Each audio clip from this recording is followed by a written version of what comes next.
opinions of their associated organizations or cbgtv.com. The medical and health information shared does not constitute a physician-patient relationship. It is provided for general informational and educational purposes only and is not a substitute for professional care. Accordingly, you are encouraged to consult and speak openly with the appropriate care professionals.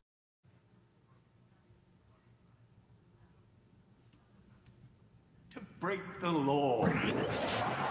Welcome to Green Crush. We are going to crush it today because it's not just green on the outside, it's also red and pink and juicy in the middle. It's watermelon. Watermelon is going to be our guest today. And if you don't know watermelon, too bad for you. She's great. And you'll get to know her. So it'll be okay. You'll get to fix the defect in your life that is you don't know who watermelon is, and you'll have a much better time of things. On Green Crush, what is Green Crush? People ask me that all the time. What? I'd be like, what does it even mean, that? Green Crush? What is that? How come? Like, if it's green and it's like it's a Candy Crush? So here's what it is. Green Crush is cannabis. This demonized plant over the centuries. Cannabis. That is the green part. So I just didn't want to, I couldn't do like, this show is called Cancer Things Dealt With in a Cannabis Kind of Way. That was too long, and it didn't sound concise, because you have to consider that while you're doing these things and while you're trying to promote this aspect of a lifestyle that doesn't need to be shat upon by those who lord over us. What we're trying to do here is just explain to people that the green is the cannabis. Okay, this is really simple so far, right? Like you figured that out by now. The green is the cannabis, and the crush is what can happen to cancer if you apply the cannabis correctly. Which doesn't mean the old bullshit phrase that you're... Everybody knows that, like smoking a joint can't cure cancer. You're full of shit. Like, you can't believe how many times I've heard people with voices almost as ridiculous as that. But you always have to embellish a little bit, right, in the entertainment business. But they do kind of get upset about it, and they don't know what it means. So basically, once again, it's not hard. Green is the cannabis. And crush is what it does to cancer. And therefore, you're also crushing the laws, the so-called made-em-ups by the so-called people that have more authority than us, to make up a bunch of strictures that prevent access to a healthful commodity, quality, plant, item, free thing that comes out of the ground when you get right down to it. So that's what all of this is about. But, I really, I can't fit all of that in the title. So we'll just do the show as is, and we're going to have Watermelon on, and she's fantastic. And I'm also going to cover a few other things. Let's get busy with the show. This is Green Crush. You're listening to us on the Eggplant Digital Network. From the Pacific Junction Hotel in Toronto, 234 King Street East. Always good stuff to eat. Come in and see.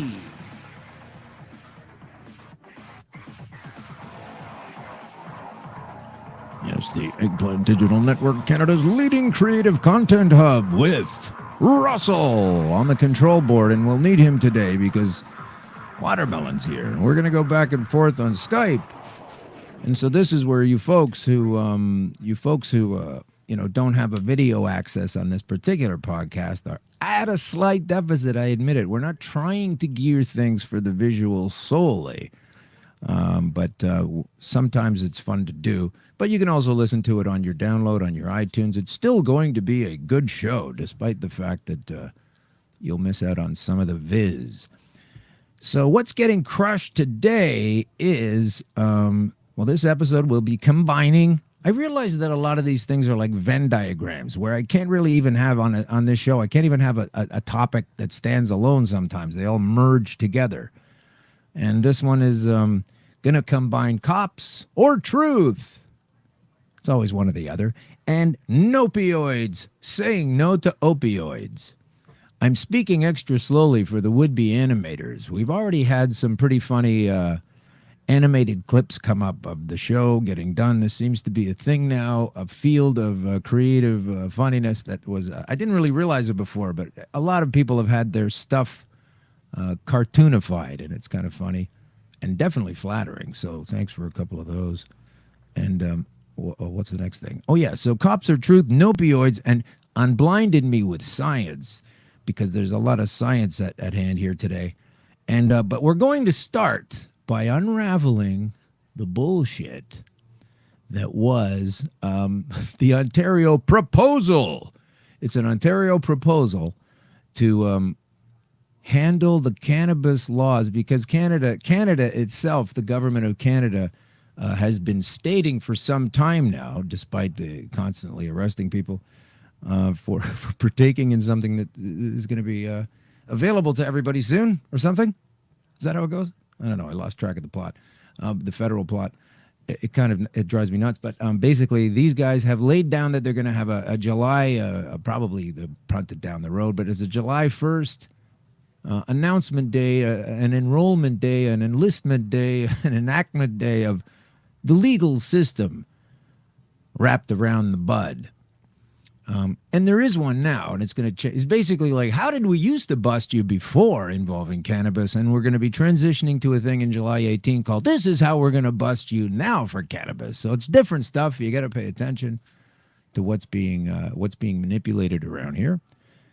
So that's going to be happening next year. But then the Ontario government has jumped the gun, and they say they've been working on a proposal for about a year now. And this proposal was put to us not this Friday gone by, but the one before. And last week's episode, I kind of got cut off. I wasn't able to finish things. Something happened to the internet. So this is part 2 of that. I think I was going to stretch it to that anyway, because there's so much shit to shovel. But, yeah, they came out with this proposal. Now, this is not just a proposal. This is, if this were to be carried out, and it would take an incredible amount of foolishness to make sure that happened, it would be one of the most ridiculous series of constructs that are going to absolutely harm and hurt people in a legal sense. And you can't believe anyone worked on it for a year, because everyone that heard about it in a couple of days or a day or that afternoon were going, this is crazy, from all of the right-wing publications in this country, the more centrist ones and the ones on the left. No one thinks this is a good idea. And it's instantly provable when you listen to some of the things they have to say. So before we get to that, we have another thing I'd like to do here.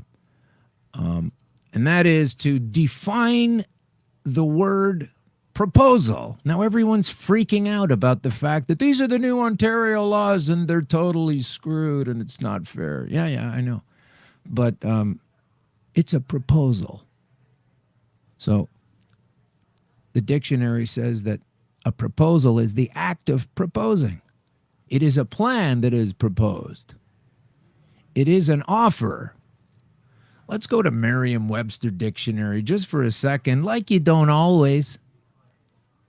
The definition of proposal is an act of putting forward or stating something for consideration. It's a suggestion by a bunch of fucking idiots. You should see this thing. We covered a bunch of it last week, and here we go right back to, now I don't have this man's name. He's the Attorney General of Ontario. I can get away with that because I'm not really like a news guy. I'm just a guy that reads news and brings some of it to use. So this guy, I don't know what his name is. He's the shortest one in the middle there. He started off the talk. We got on some of this last week on episode 9.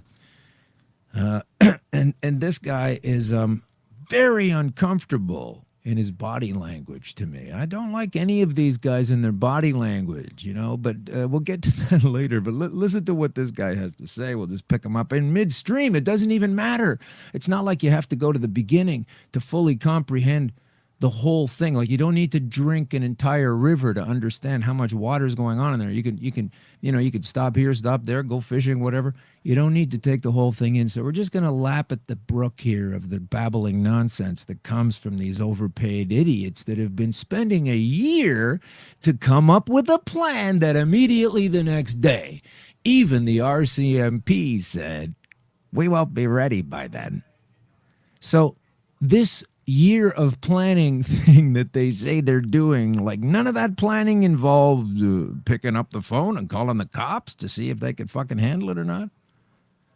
Now, please don't confuse this in my sense of like that I condone what the officer's response has been drawn up to be ahead of time to guarantee as many busts as there were before it was legal. I don't know all of that. But what I do know is these cats are super uncool and they are super complicated, and you know, they're not selling something amazing. Like, you know, I said this before, like if you see Elon Musk or one of these guys comes out with a fantastic new revelation, they're proud, they're happy, they're beaming energy. These guys look like they're trying to get away with something. Like little kids, you know, one of them broke the cat's tail and none of them want to admit who done it. It's so fucking transparent. But anyway, let's get a little of this guy on the screen. And widely led to some anxieties about the impact. Oh, that's what I want. That's what okay, this is what he says here. He says that the changes of the laws that are being discussed rightly lead to anxiety. Now, what kind of fucking idiot says, hey, that's good that leads to anxiety? I understand there are concerns and issues, particularly to those of the ignorant who don't realize the impact and the efficacy of this substance, if you would like to call it that, as a problem. But these guys here are laying down a system that is cartoonish if you really just listen to what they're saying. So I do have them on the screen, but maybe we'll just listen to it. But listen to this guy. He says, rightly led to anxiety. There's no statement where that would really sound like a sensible thing to say. And they're all about being sensible, aren't they? So how you could rightly lead yourself to anxiety. And this is just like a minute into this press conference. And so right away the flags go up and go, this guy wants to lead me to anxiety? Luckily there are drugs for that, huh? So listen to this guy warm up to here, and he's got something to say after that as well. Topic that we know is accompanied by some concerns for Ontario families. Such a considerable change has rightly led to some anxieties about the impact of legalization on our communities, our roads, and our children's health. The people of... Okay, so that's the first thing. He's concerned about the children's health. They're always going to put that up first, which would be great if that's what they really meant. Ontario rightfully expect their government to approach legalization thoughtfully and responsibly. But they don't, because they've come up with things that have them at odds with the police. Like the police can't even believe that these folks are trying to push through what they're trying to push through.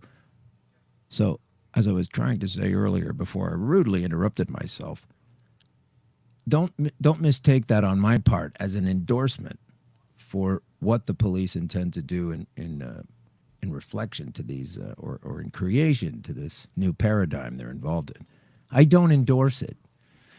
I'm just acknowledging that they do have a response. They will be setting up new ways to arrest people and et cetera. And their infrastructure that they want to hoist, even though I might be against it, they're telling the government, we can't get it up in time. You know, which is not, you know, hard to imagine if you've ever seen some of the members of the government. But anyway, we'll move on to this other chunk. I got a few of these that I wanted to dip into, so we'll see how we do with that. Here we go. We have a responsibility to ensure that our young people have every opportunity to realize their full potential. A responsibility to do what we can to protect and educate our youth about the dangers of substance abuse. Okay, you're going to educate them about the dangers of substance abuse. Are you also going to educate them about the positive aspects of this particular plant? That's got to be the next part of your sentence. A responsibility to ensure that all Ontarians are protected from the dangers of second-hand smoke, and that includes from cannabis. Okay, so then answer me this. Why is it then, this is under the proposal, why is it that if you want to make sure that you're being responsible and you're limiting cannabis usage to the home, and what if there are children in that home? Then what happens? Oh, you can go outside? Okay. Well, what if your balcony is one of those, you know, those kind of balconies where it's just a little panel of something and then the neighbor's right over there? What if it's one of those? While you're outlawing vape lounges and places to go and do it in public under the consenting people. This is how sensible this plan is. You can sit through all 36, 37 minutes of this psycho babble and pick one of these nonsensical pieces of meat out of your teeth every 10 seconds, sometimes less than that. Total fiction. Here are the dangers of... Why don't we talk about the dangers of fire? Why don't we talk about the dangers of Wi-Fi at 5G? Or, oh, sorry, is somebody already heavily profiting on that? Oh, okay. Leave it alone then. Like, this agenda becomes clearer and clearer with every aspect of the story that is obfuscated by these trained monkeys. Go on, sir. Oh, is it going to... Now it's buffering. Buffering brought to you by broadband. Broadband brought to you by the internet. The internet brought to you by, I don't know. Looks like we're not going to have that one coming in. All right. You know, every week something goes wrong with the tech on this fucking show. It drives me out of my fucking mind. We've been trying to pin everything down, and today we had somebody add some drama to that scene. And while we may explore the possibility of allowing licensed establishments for the consumption of cannabis in the future... You might allow it. And then what he was going to say was, but I lost my internet again, was that, you know, we'll think about it. We're not going to bring that aspect up right now. While there are salient, crucial, foundational aspects of properly getting any kind of transition that will be successful together, we're just going to throw up a bunch of sticks in a fucking thunderstorm. So it kind of goes on like that, and I guess I'm getting the message from our broadband provider that I've done about enough of the old YouTube clippy clips, and that's okay, because it's time now for me to focus on dialing up. We're going to go to the Skype machine now, and thank goodness we have a friend today that come on the show. She's wonderful. We're going to ding her up right now. Hang on. Mary Jean Dunstan, so we're not quite there yet. Oh, gosh. I was just wondering if that crazy guy came back or what. Oh, it's me. Are you there? Can we see your picture? There she is. Fantastic. Okay, so I'm going to bust this wide open. And all right, ladies and gentlemen, it's my pleasure. This is so weird because, you know, where do you often, you know, introduce someone and you can actually see them at the same time? Usually you're supposed to be off stage or, you know, whatever. But this is cool. You ready?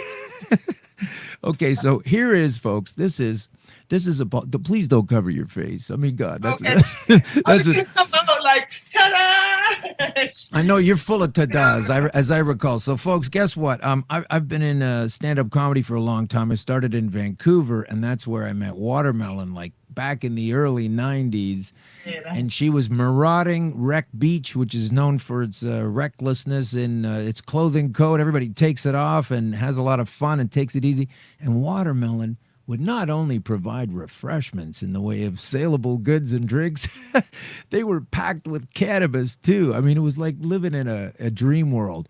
And she was always ahead of the curve, and I knew that. But everything I've been through with my particular journey through and back and forth through cancer and using cannabis, and what I've thought in retrospect about Watermelon, Mary Jean Dunstan, is amazing because she was so far ahead of the curve at the time. And so now I'm so thrilled to understand that somebody with such deep roots in the integrity of this plan and what it does and how it works, and is aware of all of the bullshit that comes from the propaganda.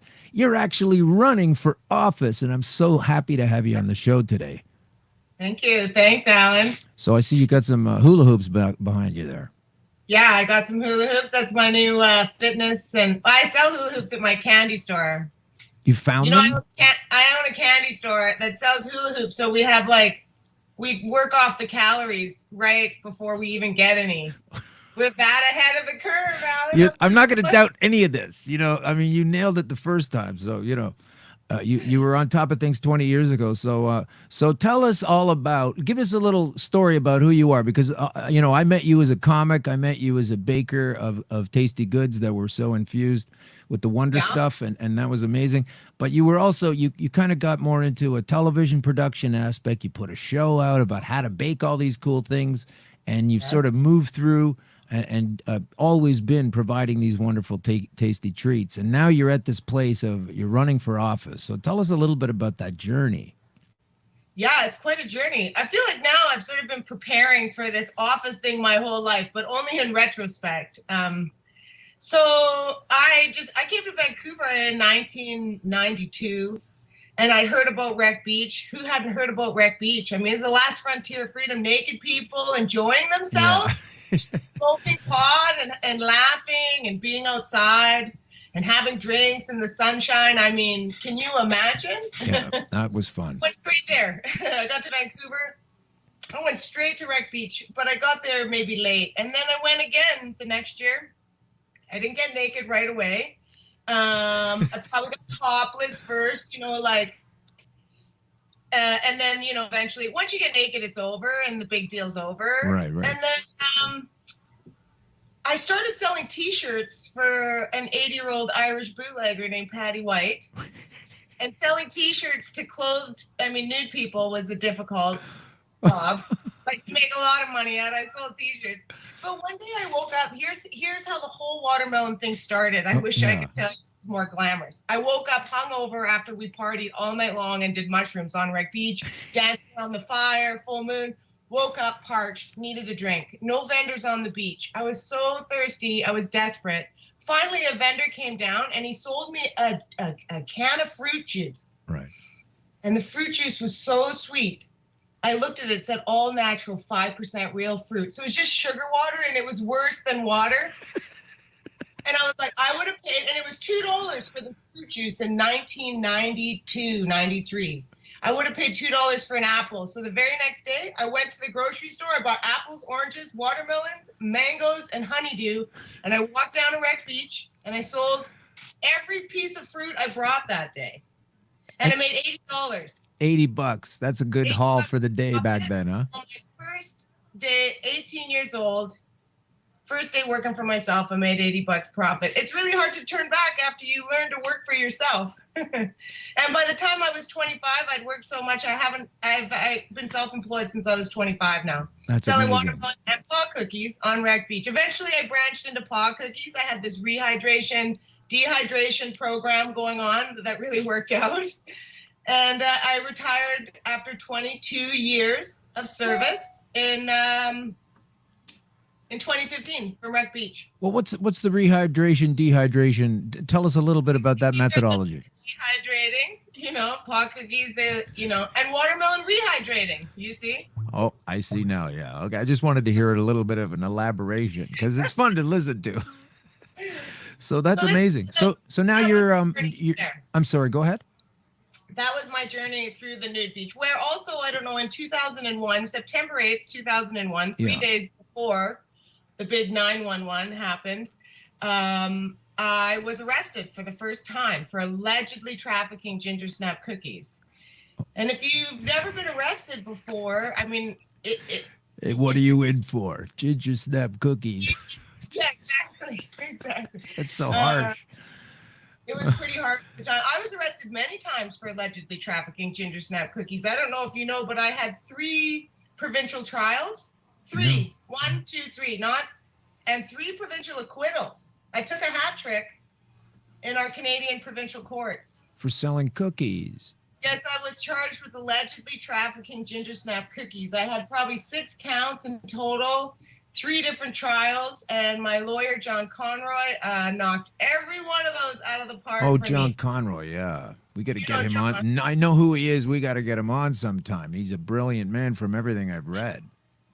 Exactly. Yeah. He is a wonderful man, a very clever man. But let me say this. before my arrest, I was just this happy girl, selling pot cookies, working on the clothing optional beach. After my arrest, I'm nationally branded, and now I'm selling more pot cookies than ever. So thanks, Canada. Yeah, that's the thing. When they try, this is a basic fundamental principle. When they try to, and when I say they, the overlords, right? When they try to limit things down to that, they create this black market by saying the way that they're trying to legalize it in certain ways where they still control it. Like it's a blueprint for keeping the illegality about it existing. I mean, this thing is ridiculous that it even gets to this level. But it's all a perception, right? So you obviously don't have that problem. Yeah, no. Cannabis has been legal in my mind for 20 years. Yeah. And Yeah. And then you get to everybody else to catch up. You get to the Parker ruling and everything. So tell us about this election that you're running in soon. And when is that? And what's the party? And what are you going to do? And what are you going to bring to the people? Well, I got to tell you, Alan, it's the perfect storm right now because it is a by-election. And a by-election, they don't come around very often. That one of our city council members left to join the NDP, who's now our provincial government, to be the chief of staff, and we have one open seat. So the by-election becomes a perfect storm because we've created a new party called Sensible Vancouver, born of Sensible BC. Sensible BC started campaigning before Justin Trudeau came out and said he was going to legalize cannabis. They were campaigning for a referendum on the decriminalization of cannabis and probably got over 140,000 signatures in the province. So we've since transferred our party called Sensible Vancouver, and we are vying for this open seat on city council because cannabis is going to be legalized, so we're told, for recreational use.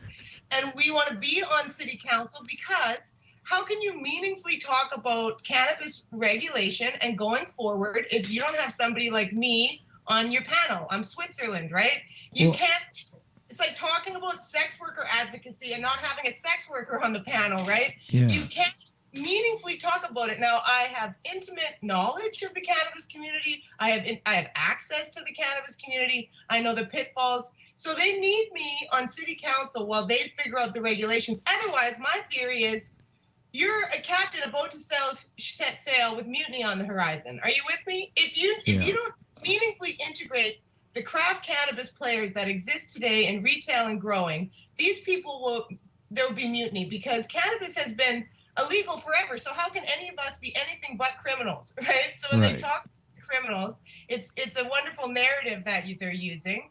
But these people have been around. Cannabis, the legalization of cannabis isn't a benevolent gift from our overlords. We fought for it. We fought for it. So this idea of handing it off to our prohibitionists is absolutely unacceptable to us. Yeah. And I think actually Mark Emery said it quite clearly in these Ottawa lectures we just had. Yeah. How they made this illegal was they put it as a Schedule 1 drug. You meaningfully want to legalize cannabis, you take cannabis out of that Schedule 1 drug. But the problem, if they do that, all their power crumbles to the ground. Well, that's the whole reason, is all their power goes to, listen, you've seen this, you bring up a great point. I was hitting on it in the show later on, and maybe now I don't need to, but I will anyway. It's that the whole thing about transitioning from the way we arrest you now for using cannabis, we're going to make up a bunch of new rules, and then this will be how we arrest you later, and it's just a transition going on. But what happens? They say we need to consider the children, and they kind of use that as it's an umbrella term that doesn't really mean anything because they come up with other results that do affect and damage and hinder children at the same time. But the children of cannabis users, do you not have to protect those children? What exactly. What about the children with cancer? Do you not have? It's a very small group of children they're pretending to protect. But first they go right to they go, well, okay, well, yeah, but there's all that is valid, but we've got to make sure how the police are going to be okay with this. It's legal. Why do you need the police? We have to. That's their number one consideration. Like, how are we going to make this okay for the cops? Like, it's going to be different, and there's going to be training, and boy, oh boy, because you know what all of that is covering up is that if you genuinely go from less of a legalization but to a decriminalization, all of a sudden you don't have all those man hours required anymore. All those arrests that went down are gone, right? you've got a limited workforce. You've got less stuff to do, fewer people to arrest. And so that's what they're doing. That's what they're fixing up. There's a lot of white-collar crime. We can maybe use those police officers. Maybe they don't need to be so nervous. Maybe they need to go and get real bad guys. How about that? Yeah. A lot of the real bad guys today come in the white-collar sector, not people running around trying to. Did I freeze on you? No. No, you're good. You're good. Yeah. Cannabis, right? Yeah. No, that's absolutely true. So this is my point. This cannabis community that I've been involved in has been passionately behind the scenes trying to legalize cannabis for years, even though it was illegal. Now they're going to legalize it. What do you think? We're going to roll over? Okay, you legalized it. We'll be nice. We're not going to be nice. We're going to undermine. If you don't meaningfully integrate us into the regulatory framework, it's going to undermine it. And you can see in Colorado, any compliant players, they integrated into the framework. Colorado's brimming with money, and Washington, they didn't. Washington, they said, oh, you're all criminals, only these people can have it. And Washington has a booming black market, undermining the legal market, making cannabis $20 a gram or whatever, right? Ultimately, it's a plant, and what they keep forgetting is when the court of public opinion is no longer afeard of the plant, they are not going to offer up their tax dollars to police services to protect them from their neighbor growing 4 plants in their backyard. Yeah. Once a plant is a plant, it's like tomatoes. You don't call and say, my neighbor has more than 4 tomato plants in the backyard. Please send the SWAT team. Yeah. The taxpayers are no longer going to care if they're no longer afeard of the plant. It's just a green leafy vegetable that years ago they separated and said, one of these green leafy vegetables is not like the other ones, but it's exactly like the other ones. You need to eat your greens, people. You do need to eat your greens, and you need to eat them. I'd like to know all the testing they do, and the government does testing or is behind testing that tells you exactly what it is that's so healthy about kale and dark greens and Brussels sprouts. So there's obviously scientific data to that effect. And I say they need to pivot it on cannabis, or if they already have and they're just hiding the facts, like they don't need this terrible thing to be a great nutritive property. They don't need it to be something that can help you see beyond their bullshit control strictures, you know? And they don't need it to be replacing the police force, because by rights, there's just fewer man hours necessary now. Maybe the budgets can come down once in a while along with a lowering crime rate, instead of always worried about, we've got to make sure all the cops have their jobs, and switching it from one kind of legalization to another. But these are the kinds of things you're going to bring to council? Is that what you're going to do? What I want to bring to council is somebody who understands the cannabis community. And you know, Vancouver is situated in the heart of British Columbia, and British Columbia is almost entirely funded by cannabis. Right. We can agree on that, right? Canada's Wonder Farm. We really are passionate, my team and I, about making Vancouver, if we can get some sensible, some inclusive regulations around cannabis so it can benefit everybody and not like the proverbial 5 or 6 rich guys. Right. Then this is going to resonate out to all the municipalities around. We've been hosting events asking dispensaries who want to come out and support our cause. Dispensaries came from Nanaimo, they came from Whistler, they came from all over, because they said whatever happens in your municipality is what our municipalities are going to adopt. So this cannabis community in British Columbia is so passionate. We are the cannabis lobby, and we are getting in there. We're coming in this by-election. We're getting into city council, and we're making cannabis beneficial for everybody. And you want to do this because corporate dudes that nobody knows who were once on the prohibition team, not those guys. What do you say? And this is all great stuff, because it needs to be, and you got to stop ignoring it. But what do you say to the people? Like, what do you personally say to people who say, you know, this is all about bike gangs and organized crime and all this kind of thing, and that's why we don't want it, and that's why it's illegal, and that's why the government should sell it. Like, what do you say to someone that has that sort of more mainstream perspective? The only reason there's bike gangs and organized crime is because it's illegal, right? Prohibition is, there's so many harms that come from prohibition, not what they're prohibiting. The prohibition itself causes most of the harms. That's what we've noticed, right? So even within that prohibition, it creates this weird black market. I've personally been in the weed business 25 years. I've never hung out with bikers. So I don't know. I mean, these are like stories. I'm sure the bikers have some hold on it. I don't know. I don't know these bikers, and I've been in the business 25 years. Right, but then the bikers aren't selling tomatoes. You legalize it, and that all goes away. I'm for the It's kind of breaking up a bit. That's We're kind of losing you a little bit. Hang on a second. We're just we're just kind of at a loss right now. I'm gonna get out of there, and let's see. Oh, there she is. Okay, let's try it again. Might have been a dead spot. This would not be a commercial for your favorite cell phone right now.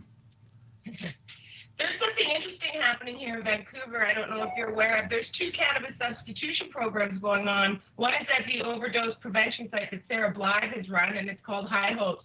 And a lot of the dispensaries in Vancouver are donating cannabis and cannabis products, and they're handing them out to opioid addicts as a substitution program. There's another one at Van Zoo that Neil Magnuson runs every Tuesday, and they give away free cannabis and cannabis products to anybody in the downtown east side who wants it. So, you know, cannabis is also going to help. We have a massive opioid crisis happening all across this entire country, and we believe cannabis is part of the solution for sure. that. Can you just, you know what happened? We got a bit fuzzy on the picture and sound there, and I want you to just go back and mention those 2 places again a bit slower, because it was too fuzzy, and I know those are helpful, but we didn't really fully hear them.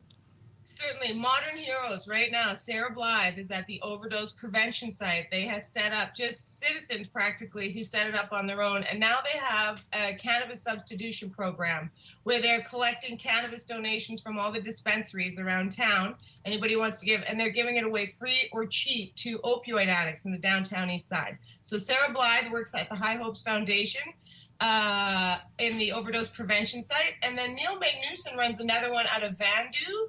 Okay. Every Tuesday, I believe, and they give away free cannabis and cannabis products to opioid addicts in the downtown east side. We believe that cannabis is the exit drug and is a solution for some of our opioid crisis as well. Well, there's a lot of reason to believe that. You bring our tax money in, we can help some homeless people. You bring that cannabis in, we can get people off opioids. You know, it's a win-win. Cannabis is here to save the day, Alan. You know that. I know that. I'm just trying to find holes in the story. But what do these folks say when they say, well, how do you prove that? I mean, would they say, how do you prove that cannabis can save you from the opioid crisis? Well, I didn't say cannabis alone can save us from the opioid crisis. Of course, it's just one small solution. But I think I would find some science journals that explained it, or talk about. I just give you a million people who I know who wean themselves off. I've made a joke on Skype that opioids really helped me wean myself off cannabis. Nobody ever, right? Right.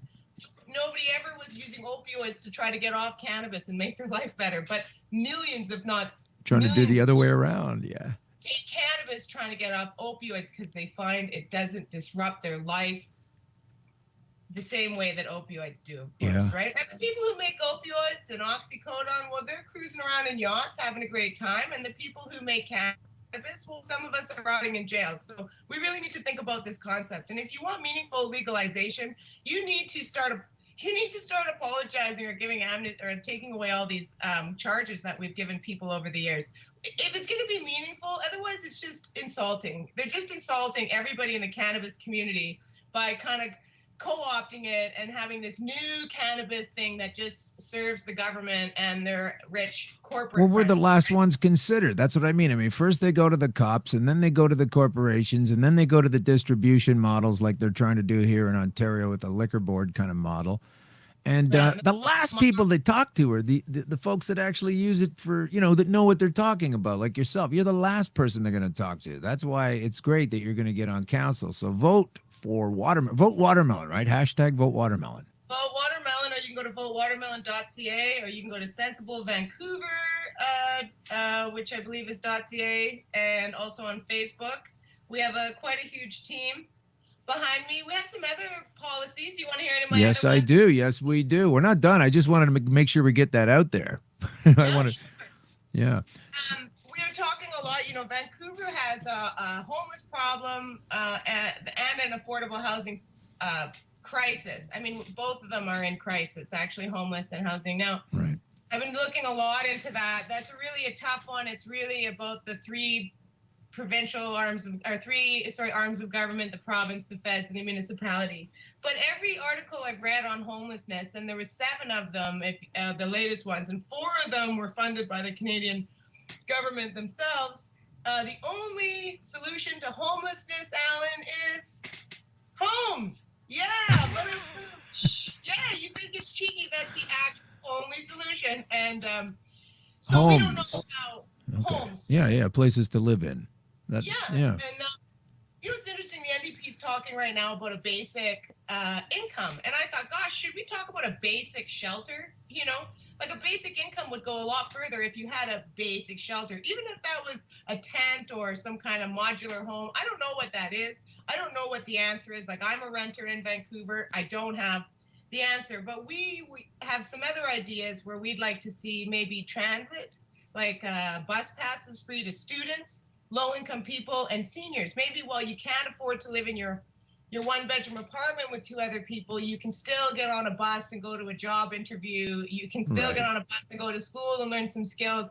Maybe if the impediment to a home is so large, maybe the impediment to transportation to help better your life. So we're actually shooting for free transit for everybody. If not for everybody, students, low income, and seniors. We want them to have free transit in Vancouver. That also will do a lot to solve our problem of cars going downtown, you know, and they're like, how you can't get anywhere. We have gridlock in this city, right? We don't have enough taxis in this city, and we're not allowed ride sharing in this city. So I don't know, you ever try to cab and go downtown? You just can't. You can't get there on time. So and maybe free buses will encourage more people to take transit and stop that congestion. So those are our platforms we have. And on the opioid crisis, transportation, and housing is a really tough one. Affordable housing. What can the city do? And, you know, I don't only want to put forth solutions of things the city can do, and all I hear about a lot are things that city can't do. And it's actually in the realm of the province or the feds, right? The provincial government used to provide housing. So nobody can afford to live in Vancouver anymore. Yeah, it's getting nuts, right? Getting nuts. And, you know, hundreds, if not thousands of people are employed at these dispensaries.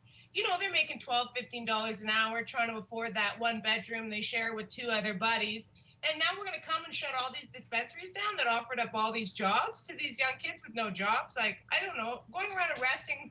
So the model is to shut the dispensaries down, arrest everybody in there, round them up, and then put new weed dispensing models in place. I don't know. It just seems like an attack on the people who fought to be. Yeah, I get concerned about when they say they're going to make all these controls, you know, because like they say, they don't usually involve people that know what it's about. And I don't understand the mindset of saying, well, you know, we're going to throw these rules in and then we'll see how it goes. You don't do that with a foundation for a house. You don't just, let's put up a couple floors and the attic's in the basement. And if that don't work, then we'll tear it apart and do it again. You know, like there's no sense running on a bogus platform, but they keep ignoring these models, you know, these successful models, the successful Colorados, and they want to go and wind up doing the things that didn't work. And it just feels to me like it's a bit of an agenda sometimes, because not only do folks like yourself and myself and other people want to use it and do use it and are going to use it no matter what. And so obviously we don't want to go to jail for that. There's a ton of people that don't partake in this thing that also don't want it to be illegal because they see the stupidity in having it be illegal. So you're dealing with like a massive majority of people that want it to be okay and have it and use it, and this tiny sliver of bureaucrats that seem to be powered by these ninnies that write worrisome letters, and hopefully the right plan is to develop an anxiety about all of this. You know, it doesn't make any sense. And you know what you know who it costs for them to put forth meaningless regulations that they know are wrong and will have to fix? You know who it costs, Alan? Us. Us again, yeah. So if I can see that you're driving up the wrong way on a street, do you know what I mean? I'm gonna have to pay when you have to drive back and redirect yourself. So let's start it. We've gotten so many things wrong. There's time to change it. There's time. Let's start this doing it right with meaningful things. I'm not saying it doesn't need to be regulated in some way. Of course it needs to be regulated. I mean, maybe it's just a green leafy vegetable, but we could do that in a meaningful way. We don't have to hijack it. Yeah. Cannabis is like, they show pictures of people in zoot suits, going through these laboratories. Like somehow that's supposed to make us feel like comforted. Yeah. But cannabis is like when you go to the grocery store, Alan, where do you get your basil? Where's your spinach? Where's your broccoli? Can you pick it up and put it down? And the next person pick it up and put it down? Yeah. And they're absolutely creating a villain where one isn't. You know what I mean? Like this idea, like, you can't even touch cannabis without some kind of zoot suit on. That's totally ridiculous. Yeah, I know. Absolutely ridiculous. I mean, maybe in a science lab, but we're talking about a plant.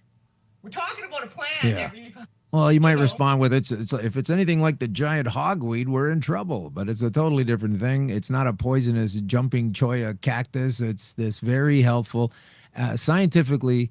I want to see some more data on that. Like if it exists, I'm not even sure, right? It's one of my searches I want to do. But when you talk about the government saying what all these properties are about kale and all these greens that you mentioned, the vegetables, where's the data on analyzing cannabis for the same thing? I mean, I'm sure it has all that and the psychoactive and restorative components that you're supposed to be taking in.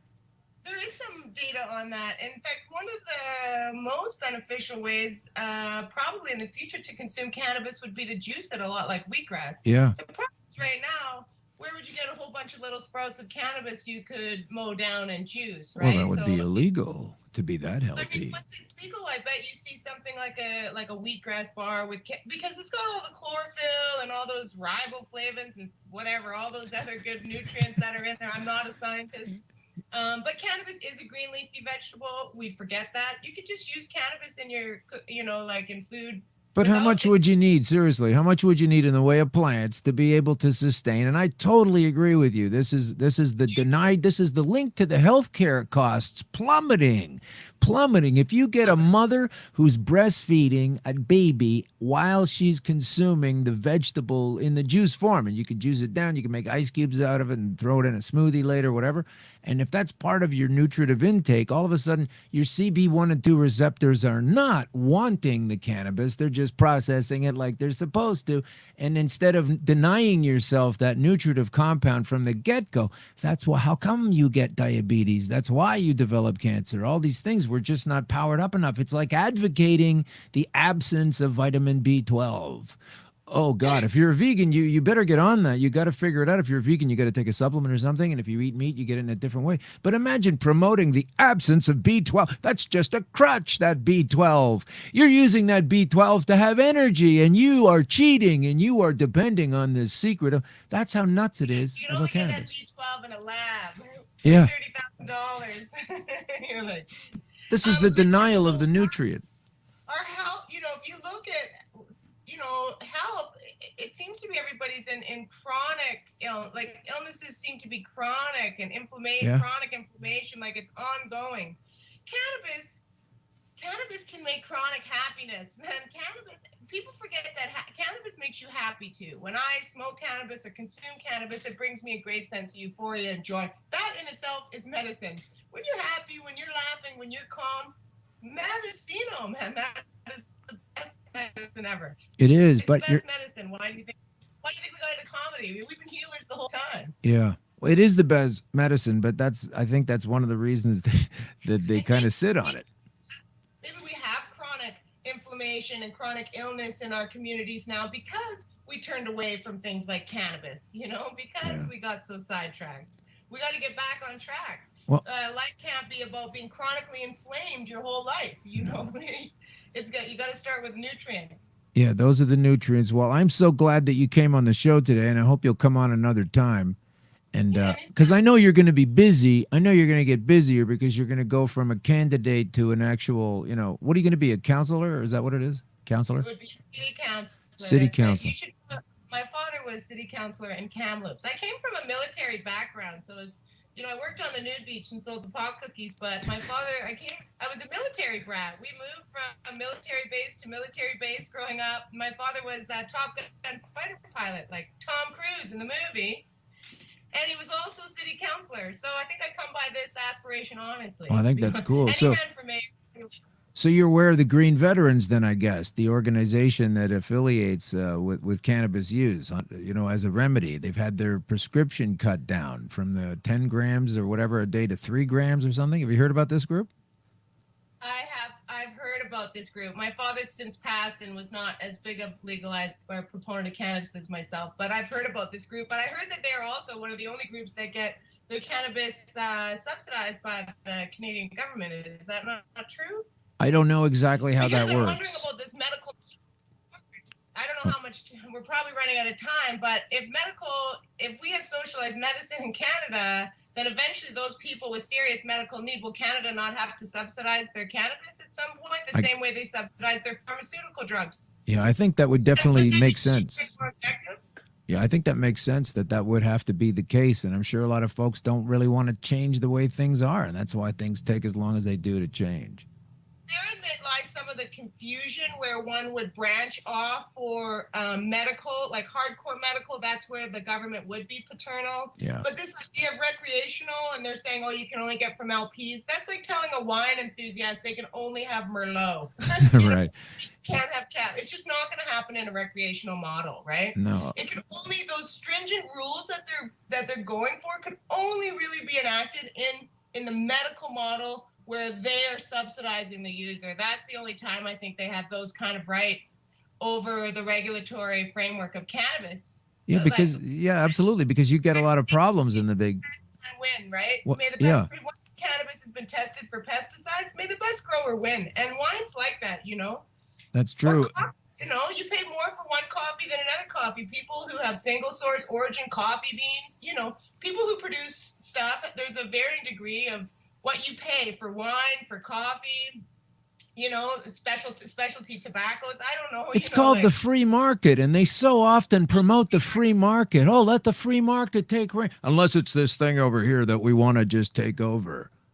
But ultimately, anybody can go open up a winery. It doesn't mean they're going to make good wine, and it doesn't mean they're going to get a big label on it. I don't care how rich you are, right? Some people have a green thumb, and some people don't. So whoever makes the best cannabis should be the winner. And whoever develops the best rapport with their clients should be the winner retailer, right? Those are the winners. The best grower should be the winner, and the best retailers who listen to their clients should be the winners there. Sounds like democracy. Out of it. Oh, yeah, sorry about that. No, I'm saying it sounds like democracy. This is like a beautiful thing. This is another reason, it's such a great model for a democratic run. It can be such a great economic model if it's done properly. It is such a healthful property. And I think what all these people are doing that are trying to prevent it or are against it is, when you shake it all out at the end of the day, they've been on the wrong fucking side of history since this thing spun around, And it's like, you have to eat your words at some point. If we let it go to the point where, I want to see it in mother's milk. You know what I mean? I want to see it coming into the human body from the get-go like it's supposed to be. And then you're going to see a plummeting, I think. Like medical situations will be reduced to, fixing up people through surgery and accidents as opposed to these lingering illnesses. That we're all just arriving at a place of poor health from not taking in this one nutrient. Imagine if you just had a fight and a war on against having a vitamin C your whole life. You're going to develop some problems. And now you're in trouble because you're going to an orange lounge where we sit around and eat bits of grapefruit away from the cops because, we're cheating and we're getting ourselves into better health with this thing, this crutch, this vitamin C. It's another pamplemousse lounge, been busted by the cops. You know what I mean? That's how nuts it is to me.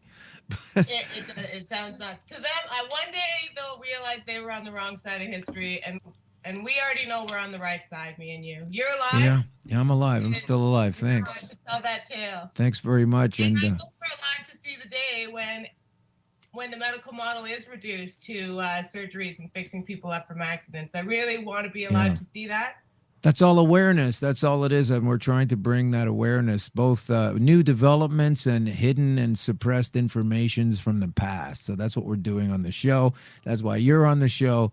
And I'm so glad you'll come back again. And good luck, and maybe we'll talk to you. When is the election, by the way? Just tell us that on the way out. Thank you. October 14th is the actual election day. There'll be 50 different places around town to vote. But October 4th and 10th, if you're a cannabis enthusiast, October 4th and 10th, you can vote only at City Hall, and we encourage the cannabis hardcore enthusiasts to pre-vote so they can spend election day encouraging their friends to vote. That's our plan. That's go so out, great. vote early, and then Vote help watermelon, hashtag vote watermelon. Check that out on Twitter, and let's put watermelon into the councilor's seat and see what happens. This is really good news.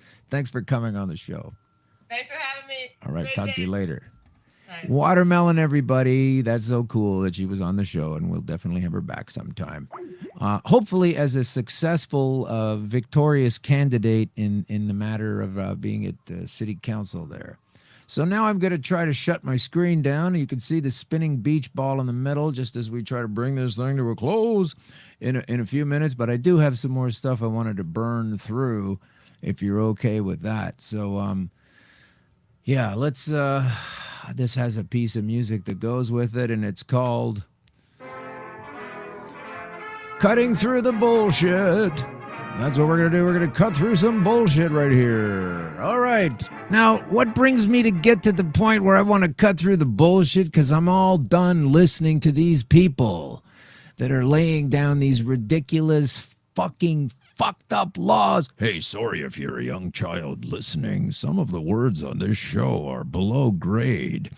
I can't help it sometimes. I'm trying to contain myself. But listen, let me beg off here. Let me plead off and say that by way of closing, there are a lot of reasons why I do this show. And one of them is because I'm able to, and it's fun, and I like getting the word out. But the word that I'm getting out is powered by the fact that at one time I felt it very scary that I was so taken by this disease, and I wanted to keep it a secret. I didn't want people to know what I was going through. I didn't want people to be prejudiced by my difficulty of going through what was brought to me as a fatal disease.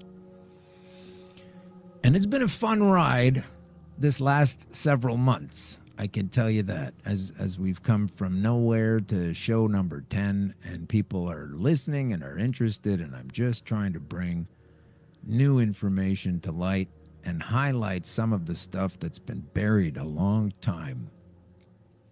Because so much of that has to do with when I'm feeling like I'm really going to slip on out and I'm not going to be around and I'm going to die and I can't believe it, and what did I not get to do, and what do I still want to do, and you're having those kinds of thoughts. That's scary. I found it scary. But, you know, I wasn't petrified the whole time. You'd go in and out of phases, and I'd kind of think about it and maybe meditate, and then I'd feel fine for a while, but then it would come back.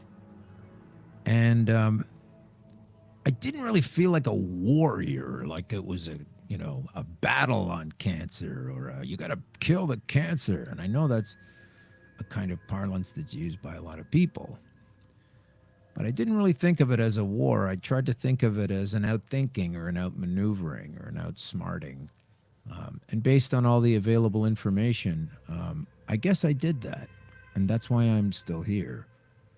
And that's why I just want to bring this news forward to people. And I'm a little bit irreverent about it along the way, because I'm not a trained scientist or anything like that. I'm just a guy that went through a crazy, difficult medical ride and was fortunate enough to find my way out with a lot of research and a lot of digging. And it reminds me of how frustrated I get when I realize that this particular article in The Guardian, a mainstream publication, we've talked about it before, but it's official. Cannabis is a wonder drug capable of radically transforming the lives of very sick people, according to results of the first clinical trials. Government-sanctioned tests, more successful than doctors, patients, or campaigners ever dared hope for. Some patients calling it a miracle. I'm in that camp. Taking the drug still illegal for doctors to prescribe. That's a pretty screwed up sentence in itself, don't you think? Taking the drug still illegal, even though it works, has allowed a man previously so crippled with pain he was impotent to become a father, a woman paralyzed by MS to ride a horse for the first time in years, and so on and so forth. And then it says, until now, claims of the benefits of the drug for certain conditions have been anecdotal. That's always a big slam, eh? When someone tells you something that happened to them. But the preliminary results of the UK government trials started last year suggested that 80% of those taking part have derived more benefit from cannabis than from any other drug, with many describing it as miraculous. Were there other drugs that did better than... No! The results make it almost inevitable that the government will bow to public pressure. Still not doing it. Still not doing that. That needs to be done. The bowing to the public pressure.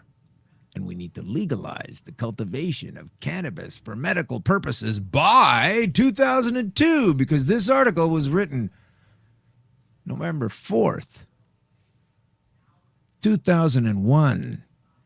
And I gotta ask, as I always do, why? Did my doctor not know this thing? I don't know. It's kind of frustrating, but that doesn't change the fact that we are at the end of our tether for another week here on Green Crush. I'd like to thank everybody that helps us put the show together. Dan is upstairs. He can't always come. Danny's somewhere else. Kim's over there. Hey, there's Russell. Starting to feel like Romper Room now. If you guys have any ideas about angles you want to cover,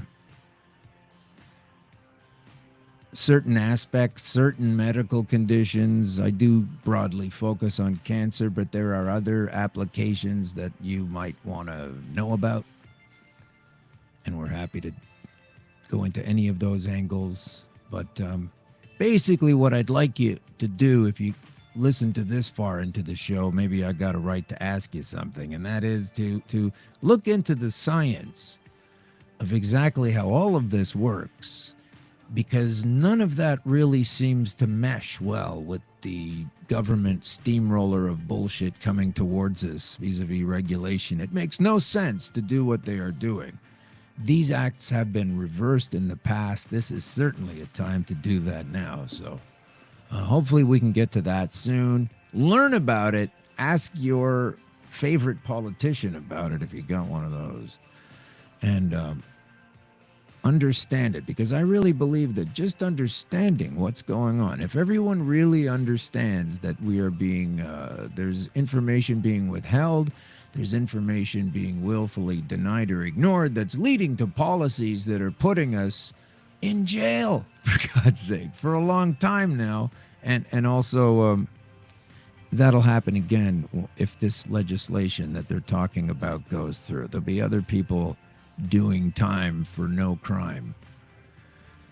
So with that in mind, I'd like to say thanks very much once again to everybody involved, and let's get out of here on this.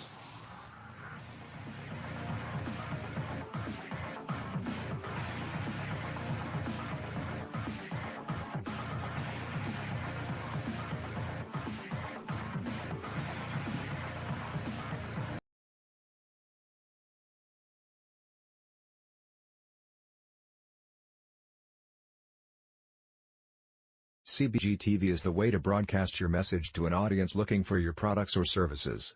Affordable advertising, personalized campaigns, special promos, event attendance, and more. Talk to someone today, in person or by email. Find us online at www.cbgtv.com. Or you can send an email to admin@cbgtv.com. Additionally, if your phone scans QR codes, scan this one to learn more. CBG TV is the... We are the Cannabis Broadcasting Group here at cbgtv.com.